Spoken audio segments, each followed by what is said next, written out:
Dankie. Kerk van die Here, ons thema vanmôre is, moet nie links of regs afwyk nie, sê die Here. En ek wil hê jy moet saam met my lees uit Josua, vanaf hoofstuk 1, vers 7. En die woord sê vir ons, luister mooi wat sê die Here, hy sê, wees net baie sterk en volmoed, om nougeset te wandel volgens die hele wet wat Moses, my knegt, jou beveel het. Wyk daarvan nie links of regs nie, sodat jy met goeie gevolg kan handel oral waar jy mag gaan. Wat beteken dit vanmôre vir u en vir my? Wyk nie daarvan af links of regs, sodat jy met goeie gevolg kan handel oral waar jy gaan. Hierdie kerk van die Here is die stem van God wat met Josua praat. Waarmee die Here vir Josua 'n belofte gee, en hy sê vir hom in vers 3, elke plek waar julle voetsool op sal trap, dit sal ek aan julle gee. Van die woestyn en die Libanon af tot by die Eufraat rivier. Ja, die hele land van die Hetiete en tot by die groot see in die weste sal ek julle grondgebied maak. En dan gaan die Here verder en sê dat niemand sal kan standhou voor jou, Josua. Want ek sal met jou wees. Ek sal jou nie begewe of verlaat nie, sê die Here. Al wat Josua moet doen, is om sterk te wees en moed te hou. Met ander woorde, sonder twyfel, met volle vertroue aan God, hierdie opdrag wat God aan hom gee om hierdie land in te neem, met alles in hom te vat. Verder sê die Here vir Josua in ons teks van oordeenking vanmôre, maak seker jy handel nougeset volgens die wet. Die wet is natuurlik die woord, dis niks anders as die woord nie. Die Bybel waar volgens u en ek nougeset behoort te handel. Wyk nie links of regs af van hierdie wet nie. Wyk nie links of regs af van hierdie woord nie, sê die Here. Wanneer jy nougeset wandel en nie links of regs afwyk nie, sal jy met goeie gevolg handel oral waar jy gaan. Hoor u wat sê die Here vir ons vanmôre? Kan ons sien hoe belangrik dit is vir die mens om seker te maak ons wandel op die weg van die Here. Om seker te maak ons wyk nie af van die weg van God af, wat die Here vir ons neergelê het in sy woord nie. Ek wil u vra vanmôre, sou Josua die moed gehad het om die land in te neem as hy nie nougeset gehandel het met die woord en die wet van God nie? Verseker nie. Hy sou soos die Israeliete om en om hierdie land getrek het en nooit die voorreg gehad het om in hierdie belofte land in te gaan nie. En dis 'n belofte wat God vir hom gegee het. Is dit nie maar hoekom ons as gelowiges maand na maand, jaar na jaar op dieselfde belofte loop nie? En omdat ons nie nougeset of gehoorsaam handel volgens God se woord nie, kom ons nie by die beloftes van God uit. Kan ek vanmôre vir u iets baie duidelik maak? Die woord van God, luister mooi kerk, die woord van God is daar, sodat die mens volgens sy wet wandel. Die woord is nie daar, dat ons dit moet ondervraag. Die woord van God is nie daar, sodat die mense verduideliking van God nodig het. Al wat u en ek moet doen, is glo wat in die woord staan, en glo dat wat God hier sê, hy gaan doen, dit sal hy doen. Dis wat ons moet doen. Ons moet glo wat in die woord staan, sonder om dit te probeer uitredeneer. Sonder om die woord te bevraagteken. En hiermee sê ek nie, as jy nie iets verstaan nie, mag jy nie vra nie. Ek verwys na die tipiese mens, wat elke woord wat in God se skrif opgeskryf staan, wil bevraagteken. Of 'n teken soek, om te glo in God. Ek wil vir u sê vanmôre, as daar een skrif is, wat jy kan glo en kan vashou, is in die woord van die Here. Daar was al baie vrae gevra oor die profesies, wat deur God geïnspireerde manne vir ons neergelê is in die woord, en baie van hulle is reeds vervul. En elke een van hulle wat nog moet vervul word, sal vervul. As God vir jou sê, neem die land in, wil ek vir jou sê, jy absoluut niks om voorbang te wees. Maak jy net seker, jy het reg gehoor, maak jy net seker, dat die een wat vir jou hierdie opdrag gegee het, God is, en nie iets of iemand anders nie. Het ek jou nie bevel nie, sê die Here in vers 9. Wees sterk en volmoed, wees nie bevrees of verskrik nie, want die Here, jou God, is met jou, oral waar jy heen gaan. Kan ons nie die Here vanmôre 'n lofoffer gee nie, kerk? Kan maar. Die Here sê, wees net volmoed, wees net sterk. Hierdie fight is nie jou fight nie, kerk. Dit is die Here se fight. As God vir jou sê, wees sterk en hou moed, as die Here vir jou sê, jy het nie nodig om niks te vrees in hierdie lewe, of bevrees te wees nie, wil ek vir jy sê vanmôre, hoef jy vir niks te vrees. Wees sterk en volmoed. Weet vanmôre, al lyk dit donker, al lyk jou teenstander groter en sterker as jy, weet vanmôre dat God sê, ek is met jou oral waarheen jy sal gaan. En wanneer God met jou is, of wanneer God vir jou is, wie sal teen jou kan opstaan? Daar is niemand, maar niemand groter as God nie. God hoef hom nie aan enige iemand te verduidelik nie, kerk. Al wat u en ek moet doen, is glo met jou hele hart aan God se woord. Handel nauwgezet met sy woord en bly gehoorsaam aan sy stem en aan die woord van die Here, en jy sal sien hoe getrou God in sy woord is. Die woord sê vir ons, moenie bevrees of verskrik wees nie, want ek is met jou oral waar jy gaan. En as die woord so sê, dan is dit so, want God se woord is ja en amen. Lees ons in 1 Johannes 4 vers 4, dat die Here vir ons sê, julle is uit God, my kinders, en het hulle oorwin, omdat hy wat in julle is, groter is, as hy wat in die wêreld. Wat 'n wonderlike voorreg om hierdie woorde te kan hoor vanmôre. Julle is uit God, kerk van die Here. Ons, ek, is uit God, sê die woord, en het hulle oorwin, omdat God wat groter is in hulle, wie ons is, as wat in die wêreld is. Maar, besef ons vanmôre hoe God die mens bekragtig deur hierdie woord. Weet jy vanmôre dat daar niks, maar niks onmoontlik is vir God. En as God in my is, beteken dit, daar is ook niks onmoontlik vir my. Kom aan, is dit my amen in die kerk. Kerk van die Here, as God in jou is, en daar is absoluut niks onmoontlik vir God nie, beteken dit, God bekragtig jou met hierdie woorde, dat daar absoluut niks vir jou onmoontlik sal wees. Maar ons wil vaskyk in hierdie sigbare dinge. Dit is ons probleem. En ons twyfel in die woord van die Here, maar ons moet glo met ons hele hart. God gee vir ons hierdie geloof. Here, kom my om geloof te help, wanneer jy voel, jy begin swak word in jou geloof, en God bekragtig ons in die woord, om vir ons te sê, niks is vir ons onmoontlik. Amen. Weet jy vanmôre, dat as God vir jou is, kan jy 'n bende storm loop. Jy hoef vir niks bang te wees. Die belofte is daar, geliefdes. Al wat jy en ek moet doen, is bly gehoorsaam wandel in die woord, en moenie links of regs afwyk van dit wat die Here vir ons uitgelê het.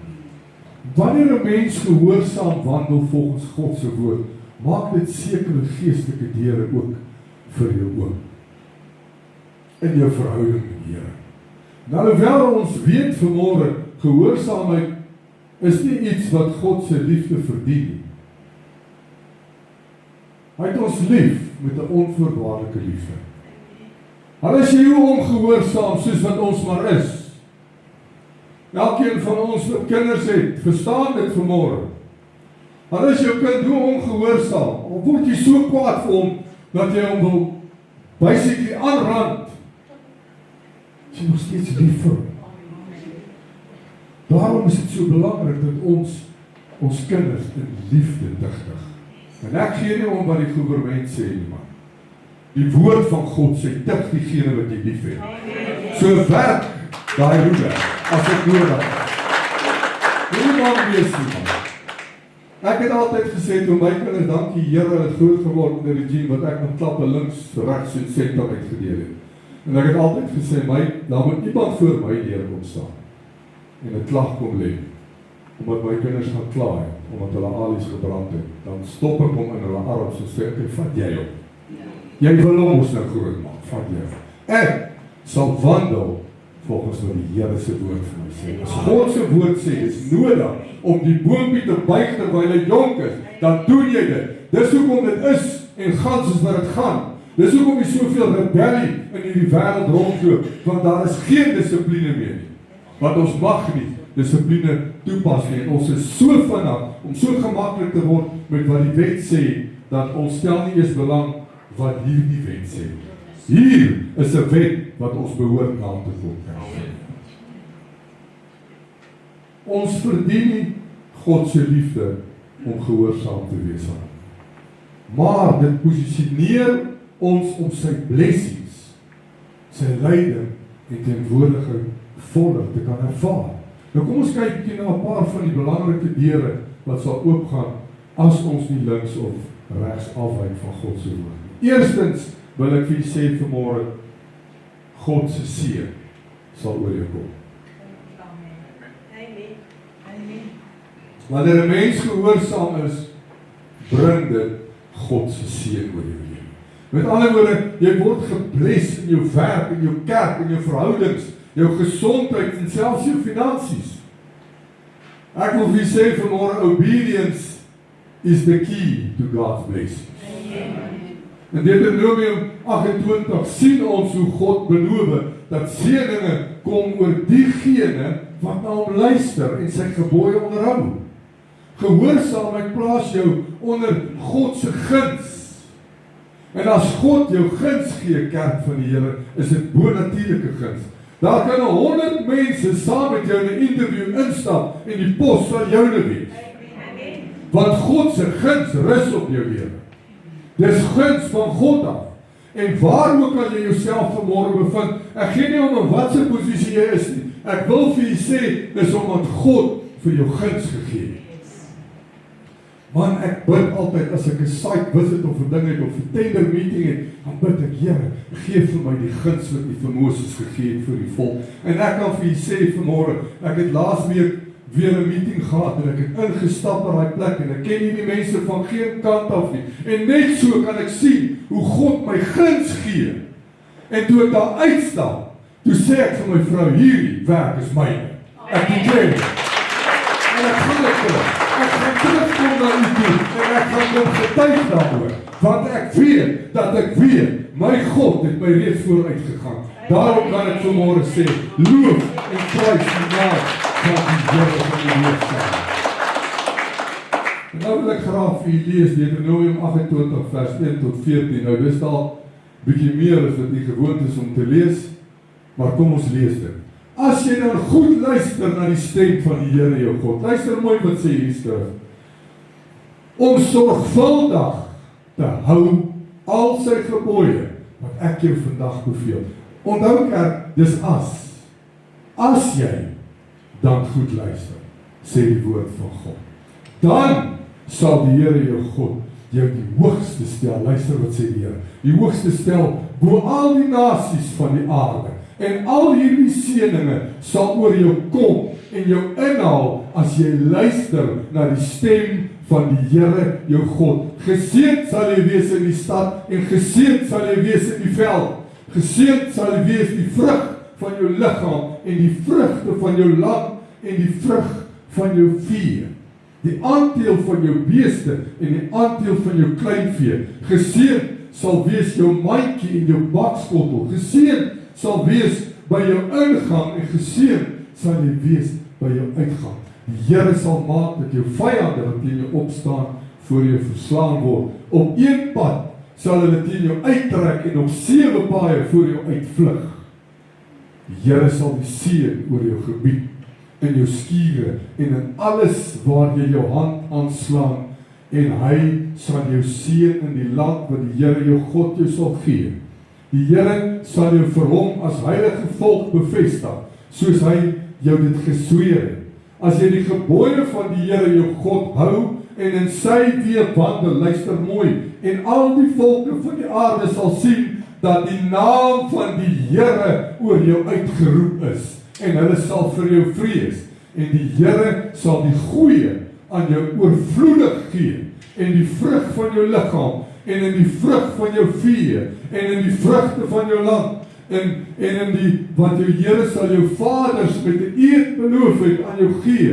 Die Here sal sy goeie skatkamer, die hemel, vir jou oopmaak om die reën van jou land op die regte tyd te gee, en om al die werk van jou hand te seën, en jy sal aan baie nasies uitleen, maar self nie hoef te lees nie. En die Here sal jou die kop en nie die stert maak nie, en jy sal net boontoe en nie ondertoe gaan nie, as jy luister na die gebooie van die Here jou God, wat ek jou vandag beveel, om te hou en te doen, en jy nie regs of links afwyk van al die woorde, wat ek julle vandag beveel, om agter aan die gode te doen, om dit te doen. Kom ons staan op in die plek, en ons gee die Here lof.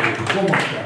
Die Here sê vir julle, ons sal sien, oorals te bid met die verloren in die skrif. Die Here sal jou sien in alles wat jy het en alles wat jy doen. Baie dankie vir die sitplek neer. Het jy opgelet vanmorgen dat hierdie skrif in Deuteronomium alles omvat vanmorgen? Van jou voorhoede tot jou agterhoede, jou vee. Dit maak nie saak nie, elke liewe dingetjie het God vanmorgen gesê, sal hy seën, as ek nie afwyk van sy woord. Prys die Here. Wat 'n wonderlike God. Maar kan ons sien dat dit God is wat hierdie van ons verwag? Dit bring uiteindelik lewe en seën vir elkeen van ons. Tweedens is dit 'n deur van 'n dieper verhouding tussen jou en God. Gehoorsaamheid bring verseker 'n dieper, intieme en nouer verhouding met God. Dit bring jou nader aan die Here. Jesus sê in Johannes 14 dat die een wat hom liefhet, sy woord sal bewaar en dat God by hom sal woon. Dit beteken natuurlik gehoorsaamheid of onderdanigheid aan God se woord bring intimiteit met God. Dit bou jou verhouding met God. Dit bring jou op 'n plek waar jy die vrymoedigheid kan hê om met God te kan praat. Alles met hom te kan deel, want hy is by jou, met jou en in jou. Om nie regs of links af te wyk van die woord nie, maak jou verhouding met God net sterker en sterker.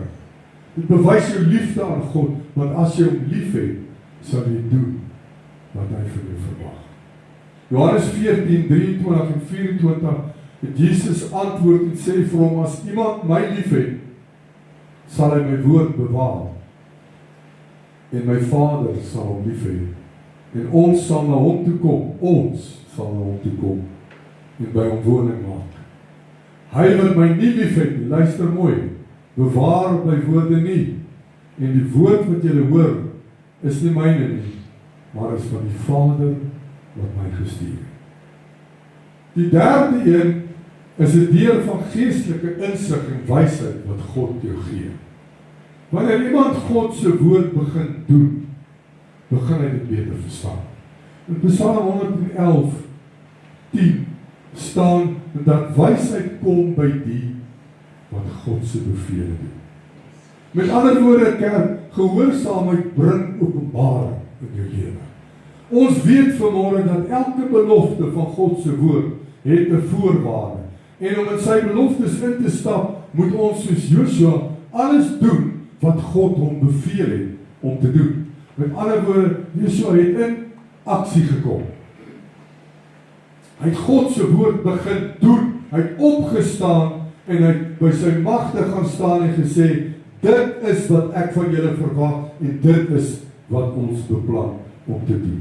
Stem jy saam met my vanmôre as ek sê, as Joshua nie opgestaan het en begin God se woord gedoen het nie, dat hy nooit by die belofte van God sal uitkom nie. God maak nie die deur oop vir geestelike insig en wysheid sodat ons kan terugsit en absoluut niks doen nie, kerk. God maak die deur oop vir geestelike insig en wysheid wanneer ons gehoorsaam begin word aan sy opdragte en aan sy woord.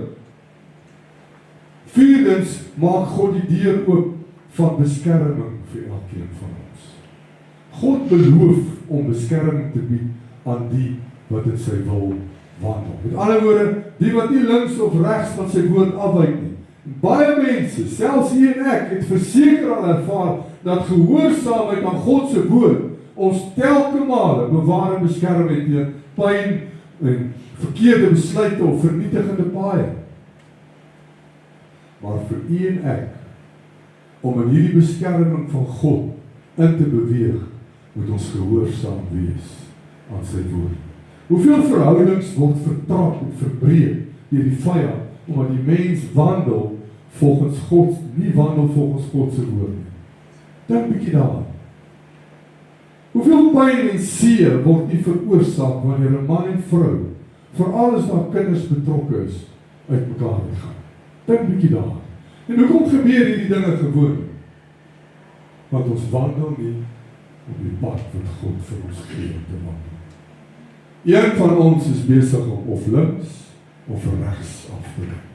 En ek wil vir julle sê vanmôre kerk, daar seker niks wat meer pynlik is as wanneer twee mense uit mekaar geskeur word.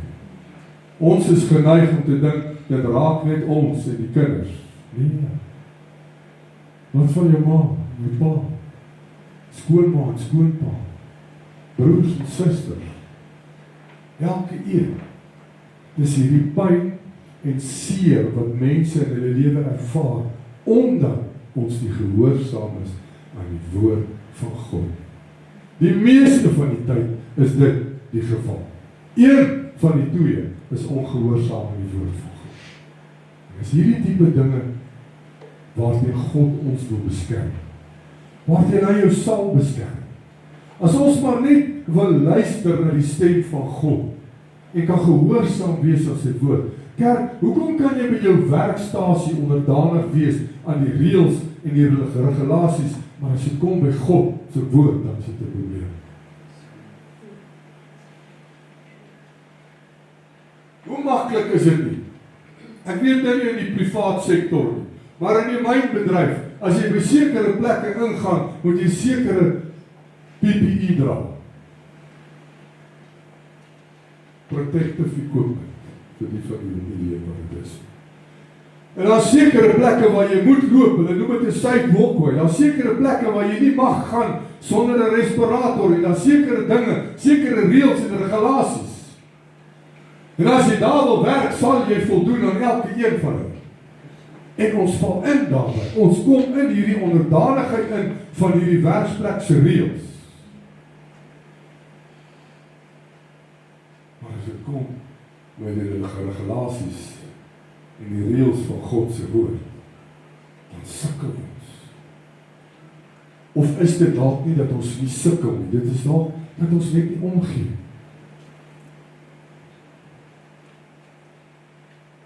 Onthou die jare terug, kon almal maar gerook het net waar hulle wil. Ek onthou toe ek in die klaskamer gesit het, het my onderwyser voor op sy tafel gesit en rook. Daar was nie so ding dat jy nie mag gerook het op sekere plekke nie.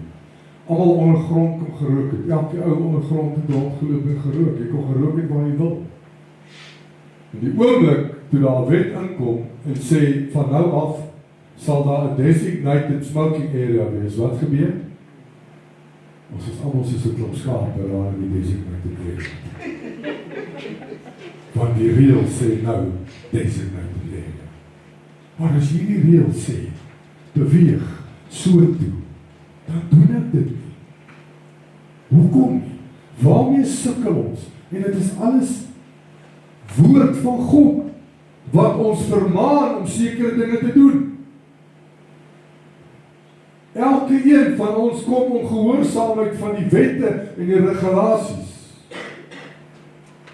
Maar die wette van God kan ons nie gehoorsaam. Daarom sê ek altyd, moenie vir my sê, jy is 'n kind van God, maar jy kan nie eens by 'n stopteken stil hou. En dan gee jy nie of jy 'n pastoor, 'n hoofpastoor of 'n senior pastoor of wat jy jouself wil noem. Moenie vir my sê, jy is 'n kind van God, as jy nie eers by 'n stopteken kan stil hou. Want dis 'n wet, dis 'n reël, wat jy oorbrug, as jy dit nie doen nie. Hoe in die lewe gaan jy God gehoorsaam, kerk, wat jy nog nooit gesien het? Die stopteken is lewensgroot voor jou. Elke môre as ek hier teen hierdie brug opkom, dan moet ek net mooi kyk, want van die kant af, papie, word daar niks raak gesien. Ek weet nie, is hulle kleurblind, of is hulle blind, of is hulle wat besfout nie. Ons kan so waar die vragtig nie by 'n stopteken stop, omdat die wet sê, dis 'n stop. En die stopteken is nie daar net vir love and charity, daar is iemand daar doodgery. Dink bietjie mooi, elke padreël wat jy vandag het, elke stopteken wat jy sien, elke rooi robot is omdat daar iemand met sy bloed betaal het. Elke myn revision van elke risk assessment, elke ongeluk wat gebeur het, word geondersoek en dan word daar iets op plek gesit om dit te verhoed. So iemand het dood gegaan, dis hoekom die reëls daar is. Dit is hoekom ek moet comply met dit. Dit is presies met God se woord so kerk. Iemand het met sy bloed betaal. Daarom moet ons hierdie wet gehoorsaam. Daarom moet ons die woord van God gehoorsaam. Want Jesus het met sy bloed betaal. Ons het vanmôre hierdie lied gesing. Jesus paid it all. Vir elkeen van ons. Hoe gaan jy gehoorsaam wees aan God se woord as jy nie onderdanig kan wees aan gewone reëls? Die 5de deel van gehoorsaamheid is gebedsverhoring. Gehoorsaamheid het 'n baie groot impak en invloed op jou gebedslewe. 1 Johannes 3:22 sê vir ons dat ons sal ontvang wat ons vra omdat ons sy gebooie bewaar en doen wat vir hom welbehaaglik is. En dit beteken nou nie vir God, dis nie 'n transaksie tussen jou en God, dis gehoorsaamheid vir iets nie. Nee. Dit beteken dat 'n gehoorsame hart in lyn met God se wil is wanneer jy bid. Dit is die verskil. Hoe kan jy verwag dat God jou gebede beantwoord as jy nie onderdanig is aan sy woord? 1 Johannes 3:21-24 wil ek vir julle lees. Geliefdes, as ons hart ons nie veroordeel, hoor mooi wat sê die woord, dan het ons vrymoedigheid teenoor God. En wat ons ook al bid, ontvang ons van hom af, omdat ons sy gebooie bewaar en doen wat welgevallig is voor hom. En dit is sy gebod, dat ons in die naam van sy Seun Jesus Christus moet glo en mekaar lief hê, soos hy ons 'n gebod gegee het. En hy wat sy gebooie bewaar, bly in hom en hy in hom. En hieraan weet ons dat hy in ons bly, aan die Gees wat hy aan ons gegee het. As jy weet, daar is absoluut niks tussen jou en God, wat 'n muur tussen julle laat staan. Met ander woorde, as jy jou hart vanmôre moet veroordeel, as jy nie nodig het om jou hart te veroordeel vanmôre, volgens die woord wat vir ons sê in vers 21, kan jy in die troonkamer van God inbeweeg met vrymoedigheid, dat God na jou gebed gaan luister en dit ook verhoor wanneer dit in sy wil is. Nou kom ons gaan net 'n bietjie terug. As ons hart nie veroordeel, as ons hart ons nie veroordeel. Wat beteken dit? As ek ietsie binne my hart het, wat my veroordeel, beteken dit, daar's iets wat ek doen, wat uit lyn uit is met God se woord. Met ander woorde, daar's iets waarin ek ongehoorsaam is. Dit is wanneer my hart my veroordeel. En dit is wat ek uit die pad uit moet kry. Want as my hart my veroordeel, kan ek nie met vrymoedigheid voor God gaan staan en tot hom bid. Net so ook moet elkeen van ons seker maak dat daar is geen skeidsmuur tussen jou en jou God. Want as jy op jou knieë gaan en jy bid tot die Here en daar is iets tussen jou en God, en iets kan enige iets wees, maak nie saak wat dit is, jy weet vanmôre, wat is daar, wat steeds tussen jou en die Here staan. En dit is die dinge wat God ons vermaan vanmôre om van ontslae te raak. Want wanneer ons iets het, wat ons skei van God, beteken dit ons is besig om links of regs af te wy. Dis niks anders as dit nie. Ons kan in sy troonkamer inbeweeg, wanneer ons die vrymoedigheid in ons hart het en weet, daar's niks wat tussen my en God staan nie. Nou sê ek nie, elkeen van ons is heilig, en ons gaan nie weer sonde pleeg, en dan kan jy nie. Doelbewus behoort jy te weet, dat daar niks is wat tussen jou en God staan. Dink bietjie daaraan. Moet jy nie eers werk voordat jy beloning verdien nie? Of wie van ons word beloon voor ons 'n diens gelewer het? Behalwe ons regerende party natuurlik. Hulle skep blank voor die job begin. Maar hier en ek moet werk, ons moet eers werk voordat ons beloning kry. Net so ook moet jy eers voldoen, eers gehoorsaam wees en seker maak dat jy nie links of regs van God se woord afwyk nie voordat jy jou beloning sal kry. Eers dan sal die Here kom en sê, hier is jou beloning. Hier is die belofte wat ek aan jou gegee het. Dink bietjie mooi aan hierdie konteks vanmôre. Alles draai daarop. Kan ek vanmôre bid tot God vir my besigheid en vra Here seën my besigheid, maar back in the range is ek besig met korrupsie of bedrog of ek loop met breinkoevertjies rond daar by die procurement en ek koop vir my en ek secuur vir my hier en daar 'n kontrak. Wat is wat gebeur? Jy sal verbaas wees hoeveel breinkoevertjies glip oral hier. Ek wil vir julle sê vanmôre, ek gaan hierdie gou gebruik as 'n voorbeeld. Iemand vra my eendag om 'n kwotasie te maak, om 'n ondergrondse tik klaar te maak. Dis sementwerk en grizzlies en so voort. En ek gaan bou my kwotasie. En ek sit so 'n bietjie vet in, soos wat ek maar altyd maak met ondergrond, weet jy nooit altyd presies wat gaan daar gebeur. En ek sal nooit vergeet nie, ek sit 28 dae se werkspanne in op daai kwotasie. My hele kwotasie werk uit so, ek dink dit was 86.000 rand. En ek word ingeroep. Nou word my gevra, is jy seker dat hierdie kwotasie reg is? En ek sê ja, ek is seker, ek het dit uitgewerk soos wat ek al my kwotasies uitwerk. En die persoon sê vir my, ek mag nou nie die volgende vir jou sê nie, maar die volgende ou, daar's 3 kwotasies, die volgende ou se kwotasie is 100 iets in die 90.000 rand. En die ou na hom se kwotasie is 1.1 miljoen rand vir dieselfde werk. Nou wil ek vir u vra, raai, guess who got the job? The 1.1 million rand guy. Die ou wat 1.1 miljoen rand teenoor my 86.000 rand quote het die werk gekry. Interessant, né? Bedrog. Maar ek wil vir julle sê vanmôre, al verloor ek alles wat ek het in hierdie lewe. Ek sal nie buig voor Mammon nie. Ek sal nie buig voor Satan nie. Want ek weet dat ek weet, as ek vanaand bid en sê, Here, ek bid die seën van God oor my besigheid af, dan weet ek wyk nie links of regs af nie. Ek bly die regte ding doen. Dit is wat God van ons verwag. Prys die Here.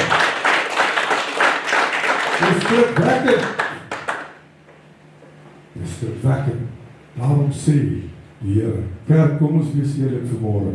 As die Here vanmôre jou geestesoë kan oopmaak en jy kan elkeen sien vir wie hy werklik is, you will not make it. Jy sal in mekaar sak en mors door neerslaan. Kom ek sê dit nou vir die kerk. Daarom waarsku die woord ons ook.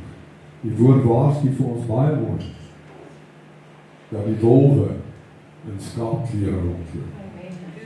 Dis gewoonlik hulle wat sê, prys die Here, halleluja, waarvoor jy nie pas op.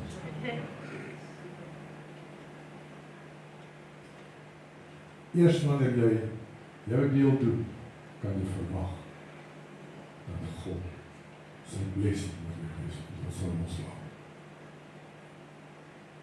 Slegs wanneer ons die regte ding bly doen, wanneer ons gehoorsaam is aan God se woord, kan ons bid en verwag dat God ons gebede beantwoord. En dit geld vir ons gesondheid ook. Kom ons wees eerlik vanmôre, as daar sekere dinge is wat die dokter vir jou sê om te doen,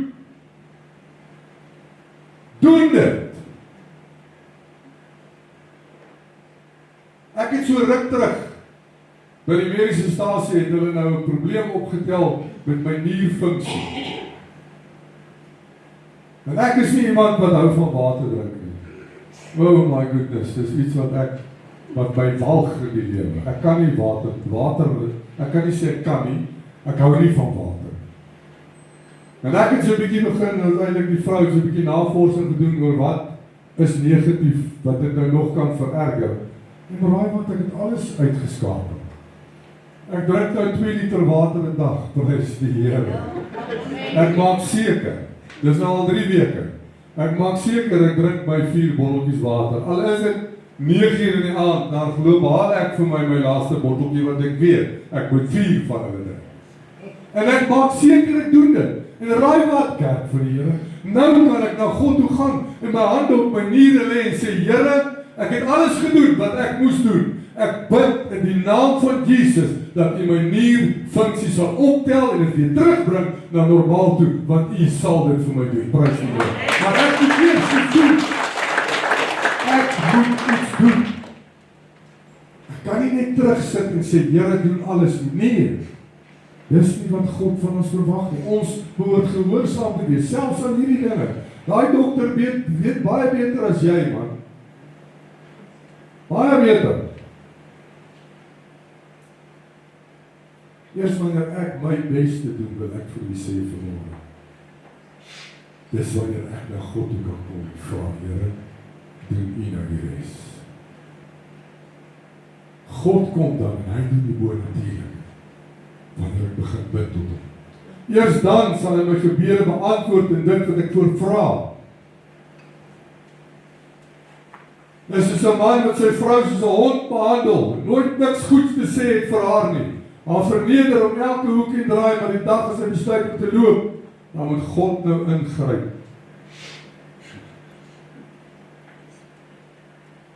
Here, help. Help my, Here, of anders op jy eer nie jou man vir alles wat hy vir jou doen nie. Maar as hy met jou suster wegloop, het jy 'n probleem daarmee. Of as sy suster met jou wegloop, het jy 'n probleem daarmee. Nee, meneer. Nee, mevrou. Doen jy wat jy behoort te doen en spaar jouself van die pyn in hierdie lewe en word gehoorsaam aan die woord van God. Laat hierdie insink vanmôre, kerk van die Here. Begin jy jou deel doen. Voor jy na God toe hardloop en jou probleme voor hom uitgooi. Meeste van hierdie probleme is anyway probleme wat ons self veroorsaak. Nou gaan dit wees sê, miskien kry ek dalk 'n amen van iemand wat eerlik is vanmôre. Meeste van hierdie probleme is goed wat ek self veroorsaak. Amen. Daar sê. Dis net so. Ons is in hierdie slegte gewoonte om terug te sit en te verwag God moet alles doen terwyl ek niks wil doen. Die laaste deel van gehoorsaamheid is geestelike vrug. Wanneer 'n mens gehoorsaam leef, begin die vrug van 'n veranderde lewe sigbaar te word. Met ander woorde, jy begin die vrug van vrede, die vrug van liefde, die vrug van geduld en die vrug van nederigheid in jou lewe ervaar.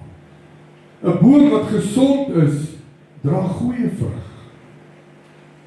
Is daar nie sekere dinge wat moet gebeur voor 'n boer goeie vrug uit sy boord uit kan verwag nie? Is daar nie kunsmis of gifbesproeiing of water nodig vir goeie vrug nie? Soms moet die boom selfs bietjie gesnoei word. Eers dan, nadat hierdie boer alles gedoen het wat hy moet doen, die hele prosedure deurgegaan het, eers dan kan hy op sy knie gaan en sê, Here, my God, ek het alles gedoen. Ek het gif gespuit, ek het gesnoei, ek het kunsmis gegee, Here, ek het water gegee. Nou bid ek tot God vir goeie vrug. Dan, kerk van die Here, was hy gehoorsaam aan al hierdie take, al hierdie prosedures wat moes gebeur het. Dan kan jy tot God gaan en sê, Here, seën my boord en God sal dit doen.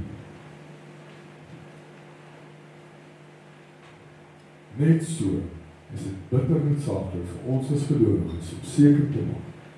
Alles wat jy en ek moet doen om 'n vrugbare oes te kry, word gedoen. Want eers wanneer jy alles gedoen het wat God van jou verwag, en dis wat die woord vir ons sê. Onthou ek vanmôre wat sê Deuteronomium, as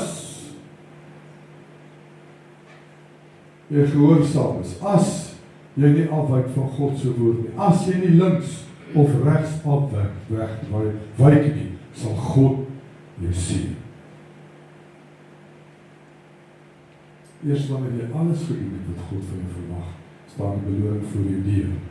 Eers dan kan jy bid en sê, Here, ek het my beste gegee, ek het alles in my vermoë gedoen. Sal jy asseblief my verhouding, my huwelik, my besigheid, my werk, my finansies en alles waarin jy kan dink seën. Sal dit nie lekker wees om met vrymoedigheid eerder as 'n skuldige gewete voor God te staan en te bid tot die Here?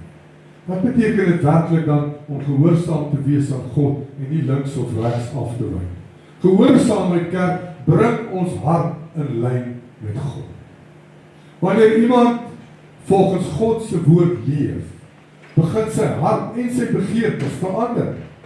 Dan vra ons nie meer vir dinge wat teen God se wil is nie, maar dinge wat in sy wil is. Met ander woorde, jy begin gemaklik die regte dinge doen. Dis vir jou lekker om aan sy woord gehoorsaam te wees, omdat jy 'n liefde vir God het. Selfs ons gebede begin verander, omdat ons harte verander het. Jou hele lewe word verander. Dit waarin jy dink, hoe jy praat, hoe jy reageer, alles verander, omdat jy gehoorsaam word aan God se woord. Gehoorsaamheid, soos ons vroeër gesien het, bring vrymoedigheid in ons harte.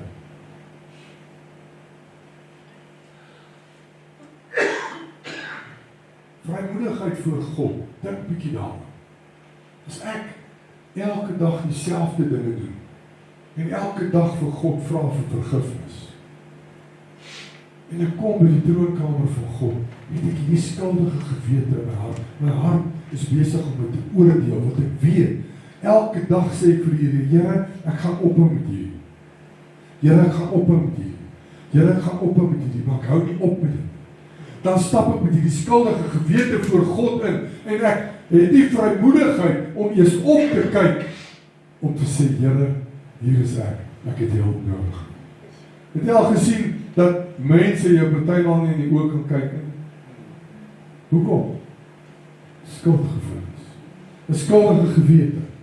En ons kerk van Here behoort nie, as kinders van God, met so iets te worstel. Gee dit vir God. Wanneer jy as mens reg voor God wandel, met ander woorde doen wat sy woord van jou verwag, het jy hierdie vrymoedigheid en hierdie blymoedigheid om God te aanbid en om tot hom te kan bid. Dan is daar nie 'n bewustheid van rebellie of ongehoorsaamheid wat jou gewete pla nie. Die boek van Hebreërs sê, ons kan met 'n opregte hart en volle geloof na God toe kom. 'n Opregte hart beteken 'n hart wat eerlik, rein en sonder voorgee voor God leef.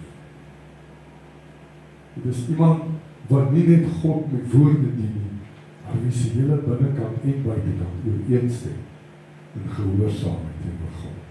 'n Opregte mens probeer nie iets vir God wegsteek nie. Hy erken sy swakhede en sondes en kom nederig voor God. Daarmee. Opregte hart dien nie twee Here nie. Jy kies om God volkome te volg. Die motief van 'n opregte hart is nie om mense te beïndruk nie, maar om God se wil te doen. Opregte hart wil nie net die woord hoor nie, maar wil dit ook doen. So 'n hart laat toe dat God dit vorm, reghelp en verander. Ek wil vir u sê vanmôre kerk, moenie hier sit en dink dat God is op soek na 'n perfekte hart. Want daar is nie 'n perfekte hart in die aarde. Hy is op soek na 'n opregte hart. Baie mense dink hulle moet eers perfek wees voordat hulle na God toe kom. Baie mense dink hulle moet eers alles regkry, moet eers my hele lewe regkry, moet eers al my foute regmaak. Ek moet eers geestelik sterk wees voordat ek na die Here toe kom. Nee. Die waarheid is 'n opregte hart is 'n hart wat eerlik voor God staan. En dis 'n hart wat sê, Here, ek is nie perfek nie, maar ek wil u wil doen. Vorm my, Here, verander my, lei my. 1 Samuel 16:7 sê die skrif dat die mens na die uiterlike kyk, maar die Here kyk na die hart. God kyk nie eers na jou vermoëns, jou posisie of jou reputasie nie.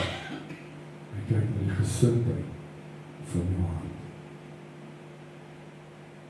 1 Samuel 16:7 sê vir ons, maar die Here sê vir Samuel, kyk nie na sy voorkoms en sy hoë gestalte nie, want ek ag hom te gering. Want nie wat die mens sien God nie. Want die mens sien aan wat voor oë is, maar die Here sien die hart. Ons sien dit ook in die lewe van Dawid. Dawid was nie 'n perfekte man nie.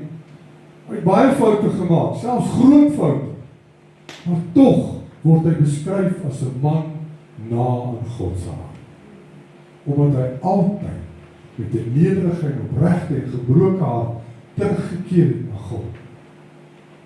Dit lees ons in Psalm 51:19 waar dit staan dat 'n gebroke en verslae hart God nie sal verag nie. Die offers van God is 'n gebroke gees, 'n gebroke en verslae hart sal u oor God nie verag.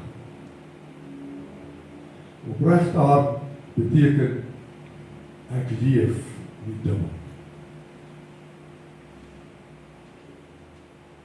Ek het nie 'n dubbele standaard in my lewe. Ek probeer nie God en die wêreld dien nie. Ek kom eerlik na God. Selfs met my swakhede. Want God kan 'n swak hart verander. Maar hy werk met 'n opregte hart. God stel nie belang aan mense wat voorgee nie. God is op soek na mense wat werklik aan hom behoort. Mense wat nougeset wandel en nie links of regs afwyk van sy woord. Wanneer 'n mens met 'n opregte hart na God toe kom, begin hy daardie hart reinig, vorm en vul met sy teenwoordigheid. God luister na 'n gehoorsame hart. God kyk nie net na die woorde van 'n gebed nie, maar hy kyk ook na die toestand van ons hart. Psalm 66:18 sê, as ek ongeregtigheid bedoel het in my hart, sou die Here nie gehoor het. Waarom is dit so belangrik dat ons verstaan wat God van ons verwag? Dit wys ons hoe belangrik 'n skoon en gehoorsame hart voor God is. Dit wys ons dat God ons liefhet. Die woord sê tog, hulle wie my liefhet, sal my gebooie bewaar. Met ander woorde, gehoorsaamheid is nie net 'n reël nie, dis 'n teken van ons liefde vir God. Wanneer 'n mens God se gebooie bewaar, gebeur 3 dinge. Eerstens word jou hart verander, dan verander jou gebede, en dan natuurlik jou vrymoedigheid, wat jy laat groei in jou gees. En daarom sê die skrif, ons ontvang wat ons vra. Terwyl ons die tekens sien, terwyl ons sien hoe profesies vervul word, en weet dat die tyd min is, deur die hele Bybel sien ons hoe God dinge vooruit aankondig, en hoe dit later presies vervul word. Dit wys vir ons dat God in beheer is van geskiedenis, en dat sy woord betroubaar is. Jesus self het gesê in Matteus 24, daar sal tekens sal wees, wat aandui dat die wêreld na die belangrike tyd beweeg. Hy praat van dinge soos onrus, misleiding, en dat die evangelie oor die hele wêreld verkondig sal word. Hierdie dinge herinner ons aan 'n baie belangrike waarheid vanmôre. Die tyd waarin ons leef, kerk van die Here, is kosbaar en ernstig. Hierdie is 'n roepstem vanmôre tot elke een se hart. Die Bybel waarsku ons ook om geestelik wakker te wees, om geestelik reg te wees. Met ander woorde, om seker te maak dat ons nie links of regs afwyk nie. Wat beteken ons moet begin besef dat die einde in sig is, en dat elke woord van profesie, wat in God se woord opgeskryf staan, so sal wees. Dis nie net hierdie lewe wat saak maak in die kerk, dis die lewe hierna waarop jy en ek moet fokus. Let op hierdie lied wat ons laaste gesing het, Look for me. Ek wil vir u sê vanmôre, wat 'n groot teleurstelling sal dit nie wees, vir u en vir my, as ons die dag daarbo in die hemelse Kanaan instap, en ons soek na mekaar, en ons kry mekaar nie daar.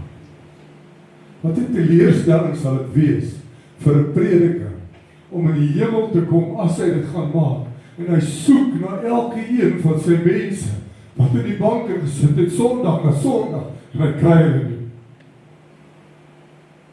Wat 'n teleurstelling sal dit wees as jou kinders die hemel maak nie, of jou pa of jou ma nie die hemel maak, of jou vrou nie die hemel maak nie, of jou man.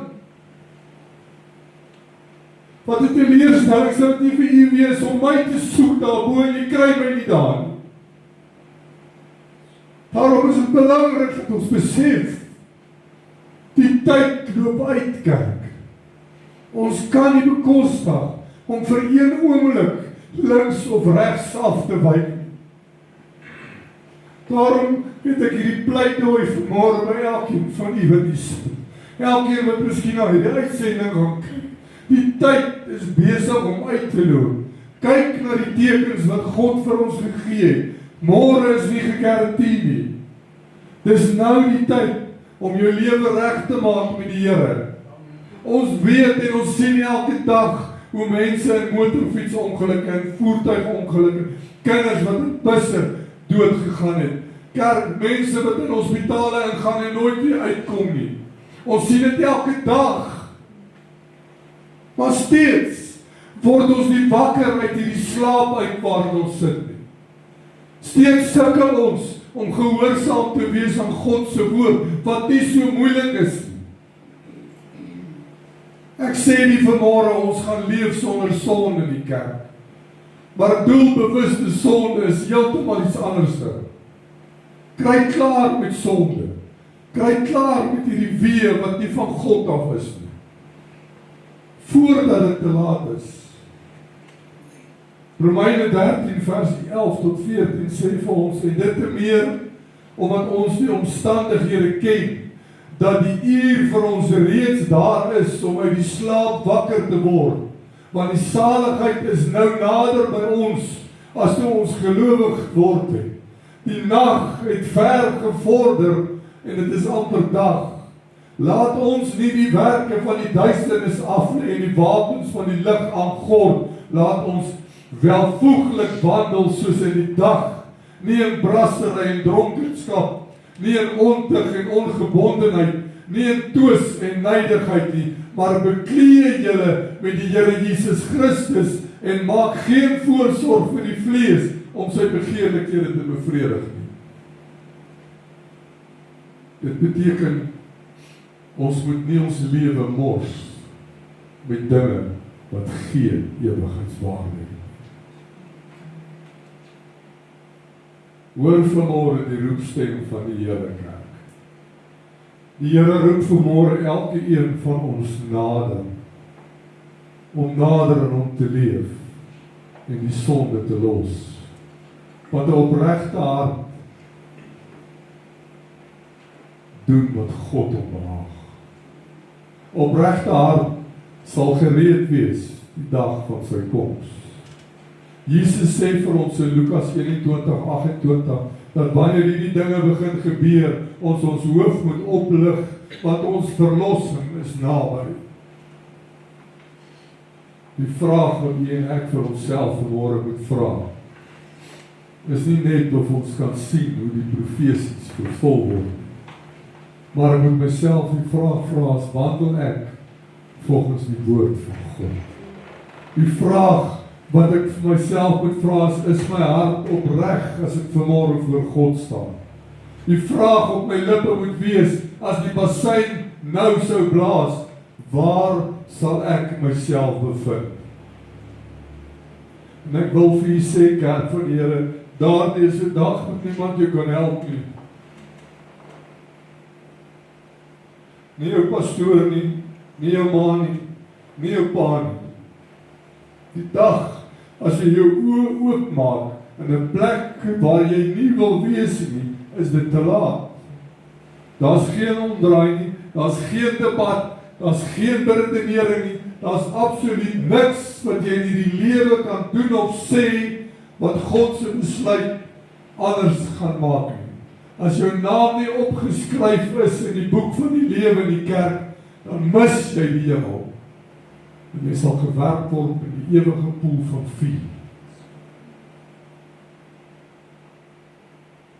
Of as ek vandag my laaste asem sou uitblaas, waarheen sou ek gaan?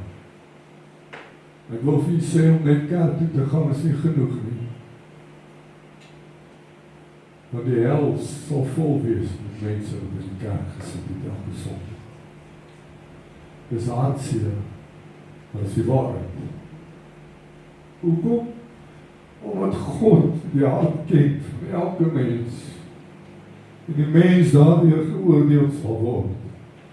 Daarom moet ons ophou om voor te gee. Ophou om dinge te doen om goedkeuring van mense te begin ontvang. En eerder te begin doen wat God se goedkeuring wegdra. Ons het te doen met 'n almagtige God hier kerk, nie met 'n mens nie. En die frase, die dag van oordeel is naby, is 'n ernstige en kragtige waarskuwing en 'n roepstem van God vanmôre. Dit herinner ons dat God se reg en geregtigheid onontkombaar is. Daar's niemand wat dit gaan misloop nie. Dat elke mens verantwoording sal doen vir sy dade. Ek wil elkeen van julle herinner vanmôre, daar gaan 'n dag kom waar jy voor 'n lewende God sal staan en rekenskap moet gee. Of jy wil of nie, jy sal rekenskap gee oor die lewe wat God vir jou gegee het op hierdie aarde. Ek wil weer vir u sê vanmôre, die dag van oordeel is naby. En hierdie is 'n waarheid wat niemand van ons kan ignoreer nie. Die Bybel waarsku ons dat die dag van oordeel nie 'n fabel of metafoor is nie. In die boek van Openbaring 22:12 sê Jesus en kyk, ek kom gou, en my loon is by my, om elke een te vergeld, soos sy werk sal wees. Elke mens sal rekenskap gee vir sy dade, selfs die dade wat niemand sien nie, wat net jy van weet. Die dinge waarmee jy jouself besig hou te doen, terwyl niemand kyk nie. Die tye wat jy God se roepstem ignoreer het.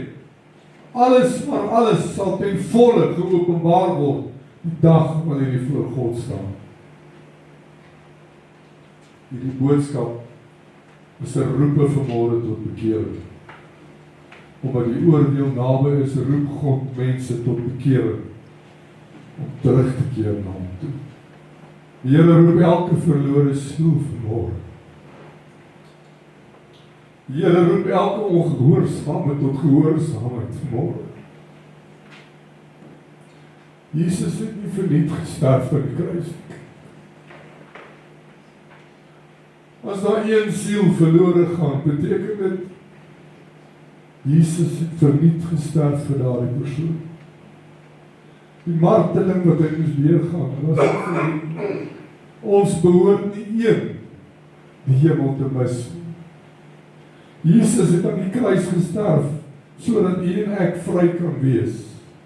Hy het reeds aan die kruis gesterf, dat u en ek die ewige lewe kan beerwe en saam met hom 'n feesmaal te kan hê.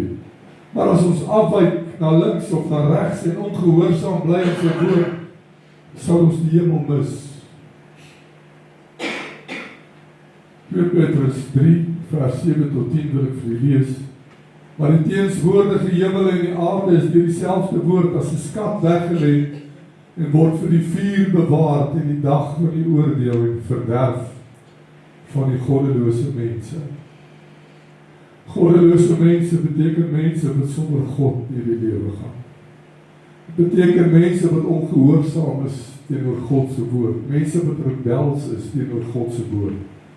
Dit is goddelose mense. Maar laat hierdie een ding julle nie ontgaan nie, sê die woord, geliefdes, dat een dag by die Here soos 1000 jaar is en 1000 jaar soos 'n dag.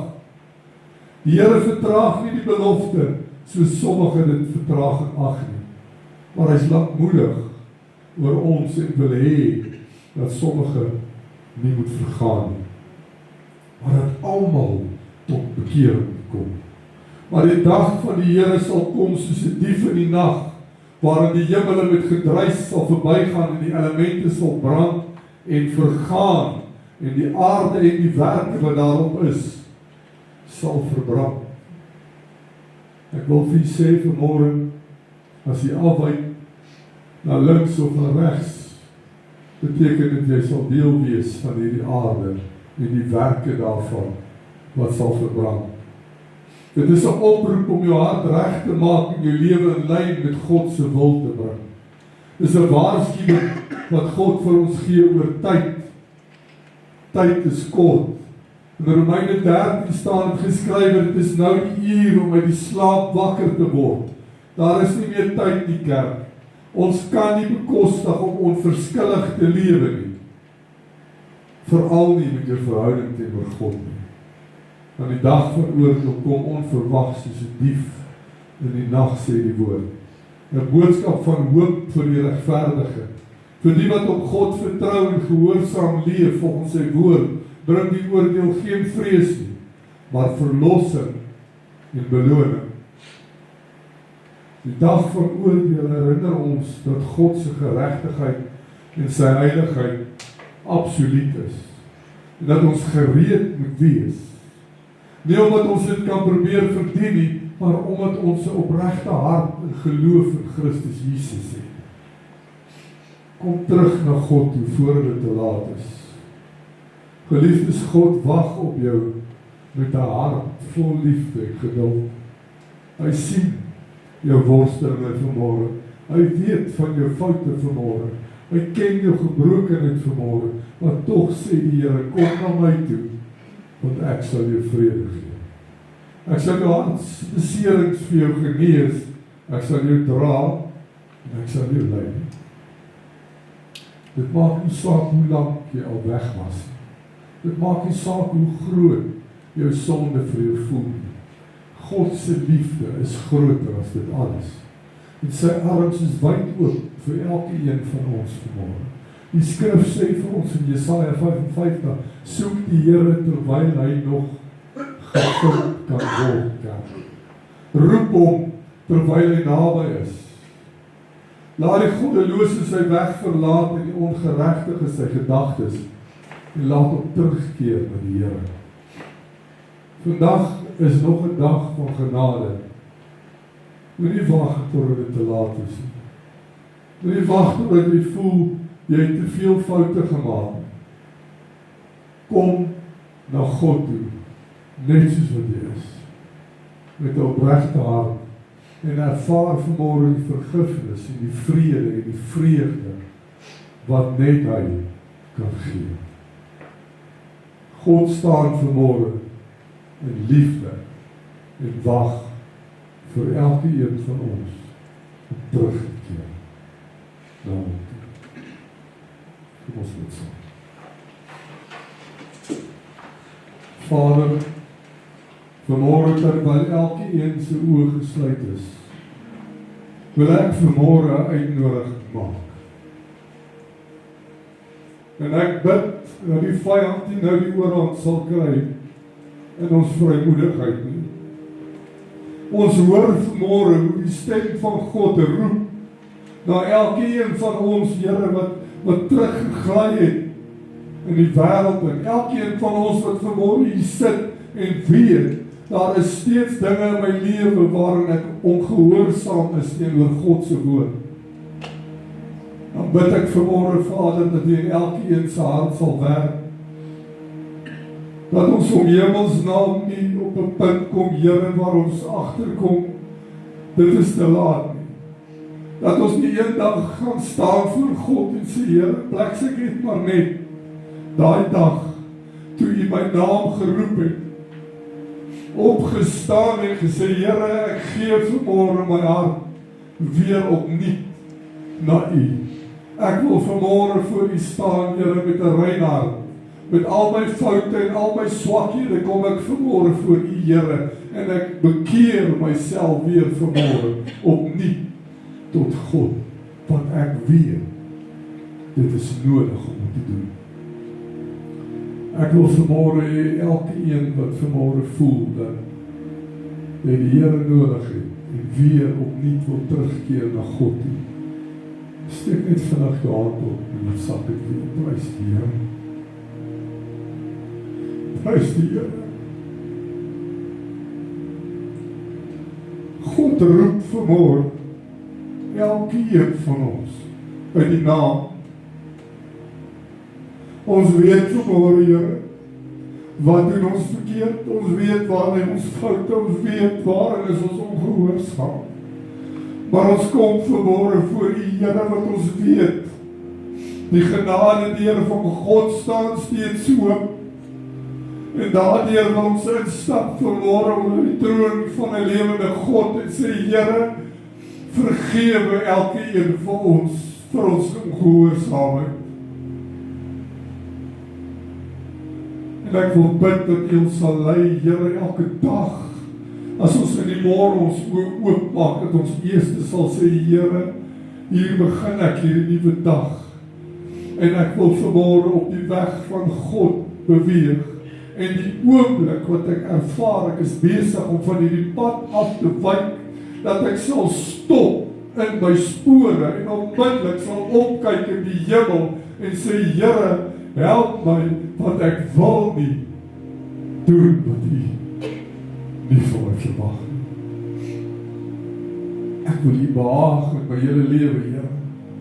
Ek wil vanmôre in gehoorsaamheid voor U staan en sê, Here, help my, kom my swakheid help, want ek is net 'n mens en ek faal elke dag. Maar ek dank U, Here, dat ek vanmôre met 'n opregte hart voor God kan staan en sê, Here, hier is ek. Hier is ek, Here. Dankie dat U my naam geroep het vanmôre. Dankie dat ek weer opnuut vanmôre my hart kan terugdraai na God toe. En dat ek hier kan uitstap vanmôre, Here, met die wete dat van nou af loop ek weer op die pad wat God vir my gee om te stap. Help ons elkeen dan, Here, dat ons sal dink aan Christus wat aan die kruis vir ons gesterf het. Dat ons sal wil wees soos wat Jesus was.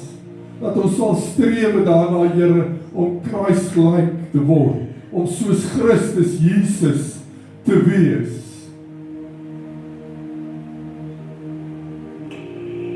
Bid vanmôre, Here, teen elke stukkie van onvergewensgesindheid in elke hart vanmôre. Ek bid vanmôre, Here, vir mense wat 'n haat het teenoor ander. Ek bid vanmôre, Vader, vir elke hart wat vanmôre stikkend en gebroken is, dat U alles weer sal nuut maak, Here. dat U elkeen van ons vanmôre sal oprig as 'n nuwe skepsel in die hand van God. Halleluja, dankie Here Jesus. Dankie Here dat dit nie te laat is vanmôre nie. Dankie dat ons vanmôre kan opkyk in die hemel en sien dat God se genade steeds vir ons beskikbaar is en tot ons beskikking is. Dankie Here dat ons vanmôre 'n besluit kan maak vir God. Halleluja, dankie Jesus. Here, mag ons lewe U eer vanmôre. Elke tree wat ek gee in my lewe, mag dit God eer vanmôre. In die naam van Jesus bid ek dit oor elkeen af vanmôre. En ek dank U Here vir elkeen van ons wat die vrymoedigheid gehad het om vanmôre tot voor U te kan kom en te sê, Here, hier is ek weer opnuut met al my foute. Lei my, Here. Beskerm my. Behoed en bewaar my, Here. Maak my toe met die bloed van Jesus. Ek dank U, Here, daarvoor. Dank U, Here, dat ons dit mag bid vanmôre. Dank U vir elkeen wat U vanmôre aangeraak het opnuut deur die Gees. Want ons het U so nodig, Here. Ons het U so nodig, Vader. Help ons, Here, dat ons sal wakker skrik uit die slaap uit. In Jesus naam. Dankie, Here, vir die woord en dat ek nou kan bid en vra dat U hierdie woord wat ons vanmôre ontvang het in ons harte sal berg. En dat ons sal let op elke stukkie van ongehoorsaamheid teenoor God se woord en onmiddellik sal erken wanneer ons gefronteer en tot God roep vir vergifnis. Sodat die dag, Here, wanneer daardie bassein blaas, dat ek met vrede, sonder enige vrees, sal kan opkyk en kan wien. Vandag sien ek my Maker. Vandag is die dag wat ek hierdie gaan ervaar, wat ek God se woord opstaan, dat ek 'n feesmaal saam met Jesus sal hê. Dankie, Here. Dankie vir elke belofte, elke beloning. Ek prys U heilige naam daarvoor. Seën elke een wat hierdie woord gehoor het vanmôre, Vader. Help ons, Here. Versterk ons. In die naam van Jesus Christus. En dankie.